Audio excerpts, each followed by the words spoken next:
Good afternoon to everyone. I would like to thank the organizers and all the participants for this important opportunity to share experience and knowledge about OpenStreetMap. The title of my paper is The Role of Crowd Mapping in Post-Emergency Humanitarian Operations. So we will see how to transform crises into opportunities. The main topics of this paper is digital humanitarianism linked to humanitarian OpenStreetMap team option, and is linked to an important methodology which is PGIS, which stands for participatory GIS. The purpose of the study is to examine how crowd mapping in PGIS could play an important role in contributing to humanitarian projects, and we will see this in case studies in post-emergence Morocco. Digital humanitarian is important because in the wake of natural disaster, the speed and precision with which a humanitarian organization responds can significantly impact the survival and recovery of affected population. So we will see how these case studies of a post-emergence projects after the earthquake, which hit the Morocco and Marrakesh regions in September 2023, and which mostly affected the rural area near to Marrakesh. It was a very strong earthquake. The humanitarian OpenStreetMap team also is important. It's one of the main topics of the paper because it's similar to other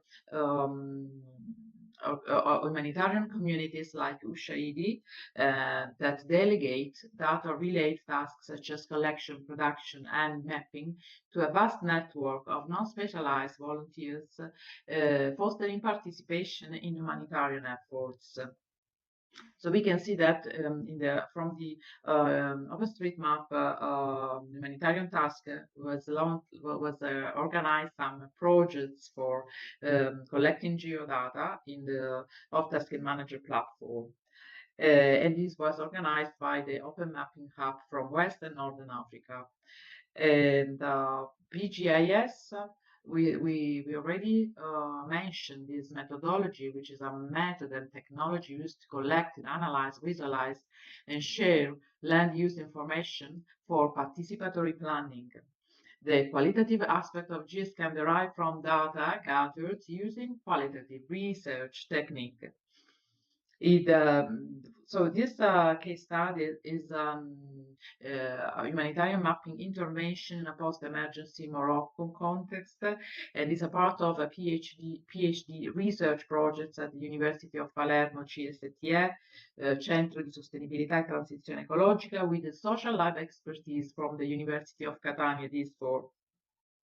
The fieldwork was coordinated by Cope Officina Sociale in collaboration with the local association Elaman, and it is a part of a Caritas-funded consortium of 5 NGOs focused on humanitarian mapping to assist communities affected by the Moroccan earthquake on September 8 and 9, 2023.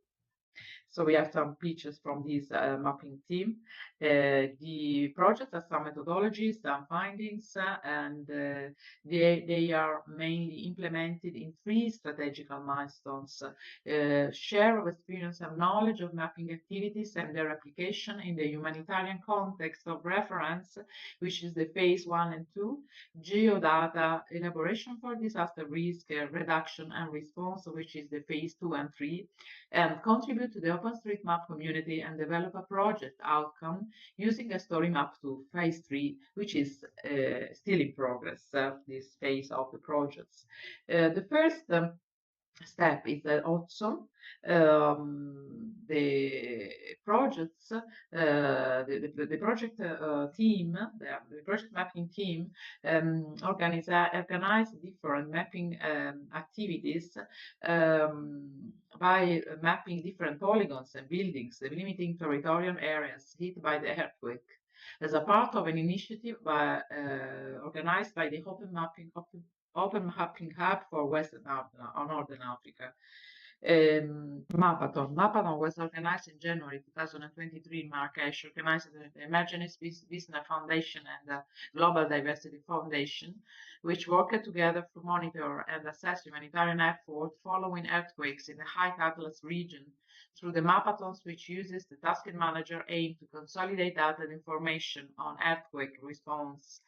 And the third steps is the PGIS field visits, which were held in the province of Alaus and Chichawa, and they were organized by the mapping team, which used the following tools and methods: Google Earth Pro for printing maps and involving local residents in their distribution, Osman and Mapillary, which are notably Android programs for digital recording on smartphone devices, Google Earth Pro and ArcMap or QGIS for comprehensive mapping WebGIS platform like OpenStreetMap or Missing Maps, Hoptasking Manager for data collection, Google Earth Pro for printing for the focus group with the community.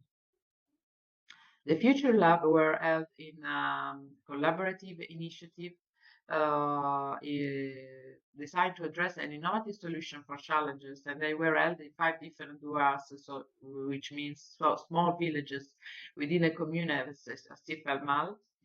The fifth step will be the OpenStreetMap, which played an important role in mapping critical points, vulnerability, and local development potential in earthquake-affected areas. The next step will be to upload the data to OpenStreetMap, and the final step will develop a story map tool, which is partly developed in GeoPortal, which is currently running on the web. So you can find easily the following links to the materials I will give to the organizers. And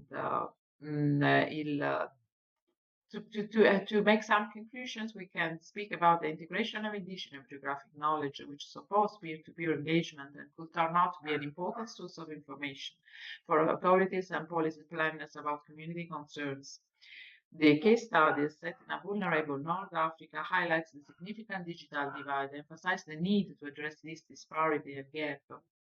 And the importance of gathering geospatial data in humanitarian relief operation stays on the crowd mapping capacity to collect essential geospatial information from diverse sources.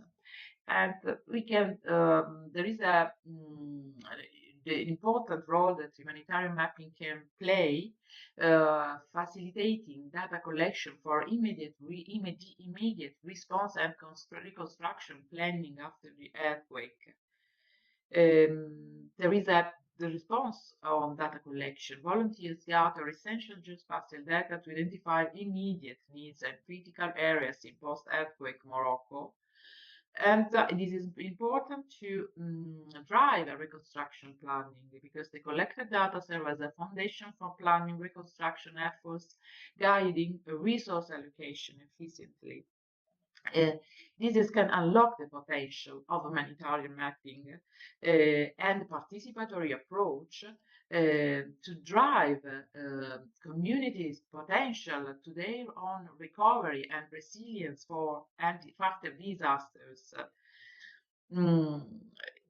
Humanitarian mapping empowers communities to achieve and resilience within local population. We can turn crises into growth opportunities. Because by transforming crisis situation into opportunities for growth, humanitarian mapping paves the way for sustainable development and resilience in disaster-prone regions. There is a narrative change. Mapping efforts shift the narrative from the extraction to resilience, showcasing the community strengths and potential for growth. Thanks for your attention.